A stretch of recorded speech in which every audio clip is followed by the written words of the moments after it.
تکلیف ہوتی ہے. میں دیکھتا ہوں کہ فیلڈ مارشل سید آصم منیر کس طرح ان کی آنکھوں میں آنسو ہوتے ہیں جب ان کے یعنی بچوں سے ملتے ہیں جو شہید ہوتے ہیں, ان کے والدین سے ملتے ہیں اور ان کے گھر والوں سے ملتے ہیں. تو یہ میں سمجھتا ہوں کہ وہ ہم فیلنگ کو ایکسپریس بھی نہیں کر سکتے کہ وہ کیا فیلنگ ہوتی ہے. تو یہی وجہ تھی, اور وہ واقعی تیار تھے, ایک رات والی بات ہی تھی. لیکن ایک پھر وہی کہ اللہ تعالیٰ اس میں ہمیں ان کو توفیق دے کہ وہ اپنی ذمہ داری ادا کریں. یہ ہمیں بتانا کہ جی آپ آئیں, آ کے دیکھیں کہ ہم نے کتنے 100 لوگ جو ہے ٹی ٹی پی کے پکڑ کے قید میں رکھے ہوئے ہیں, کتنے لوگ ہم نے کیے ہوں گے. لیکن معاملہ ختم ہونا چاہیے نا, پرابلم بند ہونی چاہیے, وہ نہیں ہوئی. اور پھر میں نے اپنا جو لیڈرشپ ہے ان کو میں نے یہ انسسٹ کیا اور گزارش کی کہ آپ اپنا جو ریئیکشن, جو کہ ہمارا رائٹ ہے یو این چارٹر میں آرٹیکل 51 کے تحت, اس کو آپ انووک نہ کریں آج رات. کل چونکہ مذاکرات ہونے جا رہے ہیں, جو دوحہ میں شروع ہوئے تھے اس کو ہونے دیں. کوئی بات نہیں, اگر خدا نہ خواستہ وہ اللہ نہ کرے وقت آئے, اگر ضرورت پڑے گی تو آپ کے پاس ہر وقت طاقت ہے کہ وہ آپ کر سکتے ہیں. آپ ایک رات میں بہت کچھ کر سکتے ہیں, اور وہ انڈیا کو جو ایک مثال ہے وہ ساری دنیا نے دیکھ لی. تو اس حوالے سے میں عرض کرتا ہوں کہ پاکستان کی جو دفاعی قوت ہے, پاکستان کی جو بہادر افواج ہیں, اس کی جو لیڈرشپ ہے, اپنا سید آصم منیر صاحب ہوئے, پھر ان کے ایئر مارشل ظہیر الدین بابر صدو, اور پھر ہمارے naval chief, they are all the time alert. اور یہ 6 سے 10 مئی کی راتیں تو میں نے فارن آفس میں 2-2.5 گھنٹے کے علاوہ پوری رات گزاری ہوئی ہے. تو میں سارے پروسیس سے گزرا ہوں, تو انشاءاللہ کوئی فکر والی بات نہیں ہے. لیکن یہ بند ہونا چاہیے, جتنی جلدی بند ہوگا ان کے لیے بھی بہتر ہے. دیکھیں نا, آج ان کی پیرشیبل گڈ جو ہے, جو ان کے فروٹس ہیں, جو ان کے کھانے کی اشیاء ہیں, وہ بارڈرز بند ہونے سے کی وجہ سے ان کو زیادہ نقصان ہو رہا ہے.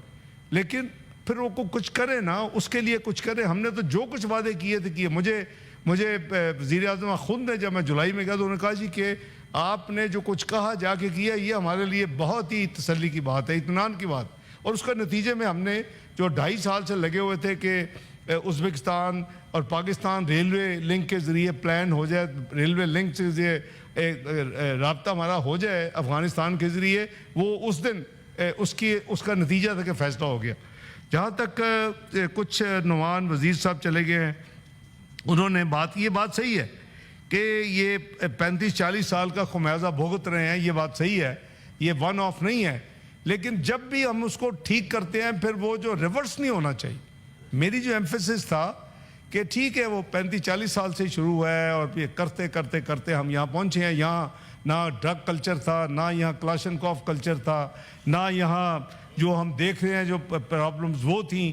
لیکن یہ ساری کی ساری جو کولڈ وار ہے, اور جو ہم حصہ بن گئے کہ جب وہ ایک تھریٹ ہوا کہ یا آپ ہمارے ساتھ ہیں یا آپ پھر ہمارے ساتھ نہیں ہیں, پھر ہم آپ کو سٹون ایج میں لے جائیں گے. وہ ہم نے سب چیزوں کا معلوم ہے. تو وہ میں یعنی ان کی اصولی بات پہ اتفاق کرتا ہوں. لیکن جو میجر ریورشل ہوئی ہے, یعنی سیٹلمنٹ اور چیزوں کو کنٹرول میں لانے کے بعد 2017-18 کے بعد, وہ ہماری وہی مسٹیک ہے جس کا میں نے عرض کیا ہے کہ ہم نے اپنے آپ کو ٹوٹل فری کر دیا مینٹلی. ہم نے بارڈر کھول دیے, جو لوگ بھاگے ہوئے تھے ضرب عضب رد الفساد کے بعد ان کو آنے دیا ہزاروں کی تعداد میں, ہارڈن کرمنلز کو چھوڑ دیا, اور وہ آج ہم اس کا خمیازہ بھگت رہے ہیں.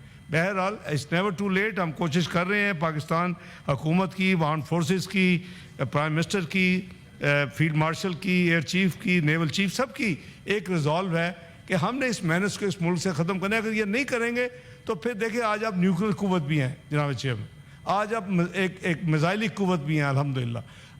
کیا مسنگ ہے؟ مسنگ ہے آپ کی اکنامک ساورنٹی, آپ کی انڈیپینڈنس, آپ کی معاشی ترقی, آپ کی معاشی یعنی اسٹرینتھ, وہ مسنگ ہے. جس دن وہ آگے, میں ہمیشہ کہتا ہوں کہ جو رول پاکستان کو اصل ملنا چاہیے دنیا کی کمیونٹی آف نیشنز میں, اللہ تعالیٰ نے بہت عزت دی ہے پاکستان کو پچھلے کئی مہینوں میں, اور اللہ تعالیٰ اس میں مزید استقامت اور ہمیں برکت دیں.